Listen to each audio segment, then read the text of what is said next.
Namaste, Officer Scorpios, and welcome to Soul Horoscope SuperScope Weekly Report. My name is Witecki. I'm your Sensei to Sirius Joy, and I'm also very grateful that you tuned in this week for your SuperScope.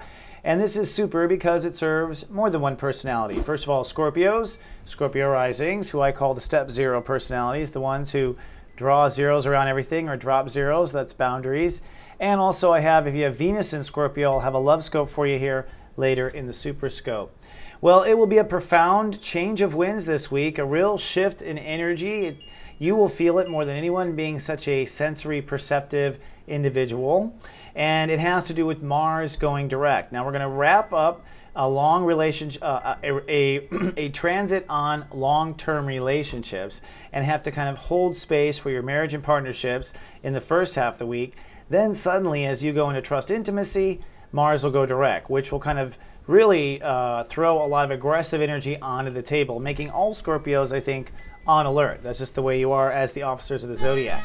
So like I said, we're going to wrap up the I give, I receive part of your personality, which started with your mirage in a solar eclipse and ends now with trying to hold harmony in your life, which is harmony with yourself, harmony with others, harmony with all your long-term relationships. So it's like holding that bliss, holding that note. It's not easy. It takes practice, and you will be practicing this week to hold kind of that note. Then, like I said, as the week shifts, we move into the sun in Gemini. And Scorpios and Scorpio Risings will now be working on your own trust and intimacy issues. So this is what you do best, trust and intimacy. And basically, after going this round of changing your life and changing your relationships, it's now time to change all the locks on the doors, right? You're going to change all the locks and let new people in or not, and kind of go through a security sweep. And that's what the end of this week is. And there'll be a lot of security thinking this year because Mercury will retrograde in the Gemini transit. So looking up in the skies, we still have this Grand Cross at work, binding us in 4 areas, forcing us to change, really pushing us into the butterfly of that we have in us, the potential. Across the horizon here, Uranus and Mars. This is probably the most tender chord. And for you, it is between your actual reality and having faith, holding faith. Now, Mars has been retrograde for several weeks, so inner faith has not been there. You have not had footing. The universe is asking you to find new footing when it comes to inner faith, so that's not fun. But the good news is as of last week, you should have seen a turn of events with your lifestyle, your work, your daily life, or whatever, where finally some crops of the new life, some evidence that your life might change, which is the setup for faith moving forward. Now, when Mars goes direct on Tuesday, faith moves forward, which means you suddenly feel like you got it again. Everyone feels that way, by the way. Now, you might be a little explosive or, release or want to release at first because there's a lot of maybe pent-up energy in that subconscious. The best thing is exercise. I always tell my clients, you got a lot of subconscious energy, go exercise. It really works it out in a safe way, builds a nice union in mind, body, and spirit. Now, north and south, Pluto retrograde is giving you a break when it comes to having to change your thinking or dialogue or whatnot. But you have to live up to your original agreements in your head about what you agreed to not think about or whatnot. On the south pole of this, Jupiter in Cancer, this is really what's pushing the fastest in Scorpio's lives, which is growing and learning. You are adding to your beliefs, expanding your beliefs, stepping out of self-limiting childhood beliefs. And this is really where things can grow all these places the most, including inner faith, where it's been rocky with the Mars retrograde. So Jupiter direct, that growth in learning, you cannot learn enough right now, is what I'm saying. You cannot experience enough right now because you are digesting and you are learning fast like the Borg. Now, that Jupiter direct in Cancer does stir another 3 parts of you, or form what we call a grand trine. As you grow and learn, as long as you're living up to the new ego expectations of Saturn and Scorpio, your inner child, says Chiron, starts to heal. In fact, I'm predicting that this week you will feel like your inner child is finally healing with Chiron hitting step 17. It'll be time to decide, are you healing or aren't you? And you have to decide, by the way, to kind of push consciousness in the direction that you want. So looking at this week, there's really 3 days that I want to bring to your attention. One is over the weekend, the moon in Capricorn, striking the Grand Cross, really kind of rattling everyone's cage. This is a last rattle. In your case, maybe a conversation, some news you didn't like to hear, some sort of invitation into old mind games. pass that invitation on up and keep moving. You're going to be maybe tested on marriage and partnerships at the same time. Be advised. And Mars is retrograde, so it's a lot of subconscious, passive-aggressive stuff.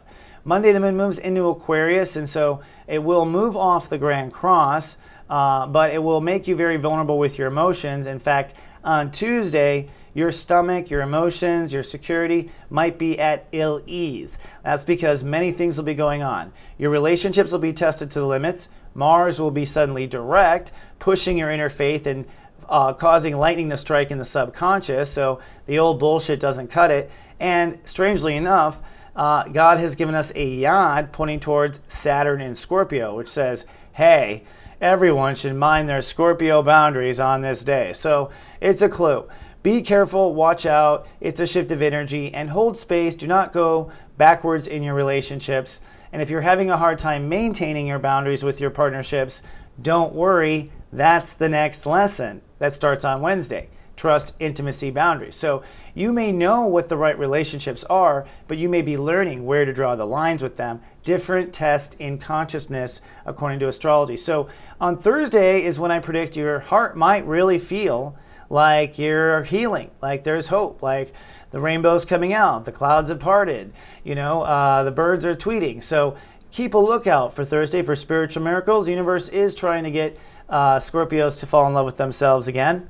And then lastly, on Saturday, you will likely have a bit of a feeling of life changing, or a sense that it can. So this week you want to trust and manifest your long-term partnerships and all the goals you've been making in those partnerships.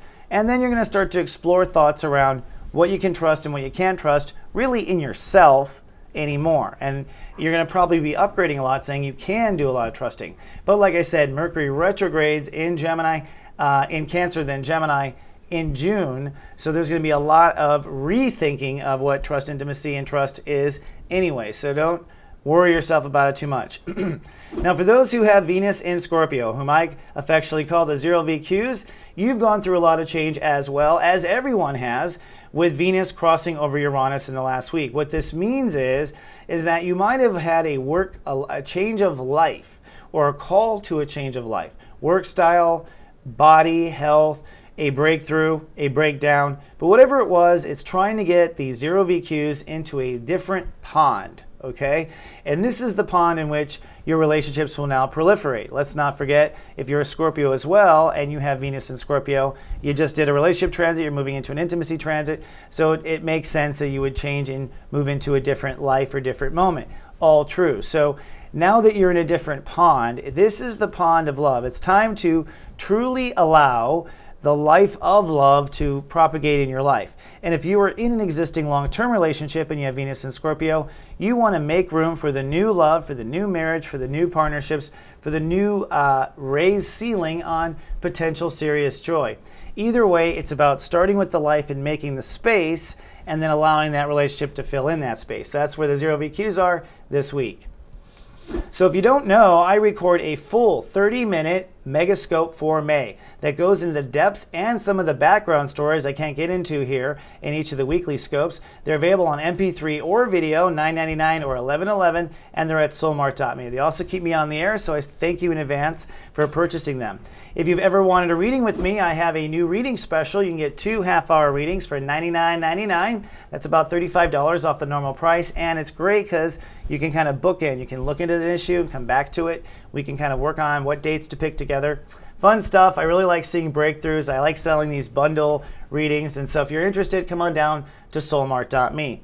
If you're watching us on YouTube, we ask, hey, please be kind and subscribe. And if you're on Facebook, you can share us with your friends by going to soulgarden.me. It'll point you right there and like us. And if you are an astrology enthusiast, we're looking for viewers on webcam to join us for a webcam talk show series called Astro Gossip. Come to astrogossip.com for more. All right, my officers of the Zodiac, that's all I have for this 7-day forecast. I will see you in 7 more. Be true to yourself. Be true to yourself in your relationships. And I'll see you in 7 days with more. Until then, I love you and live, love, be.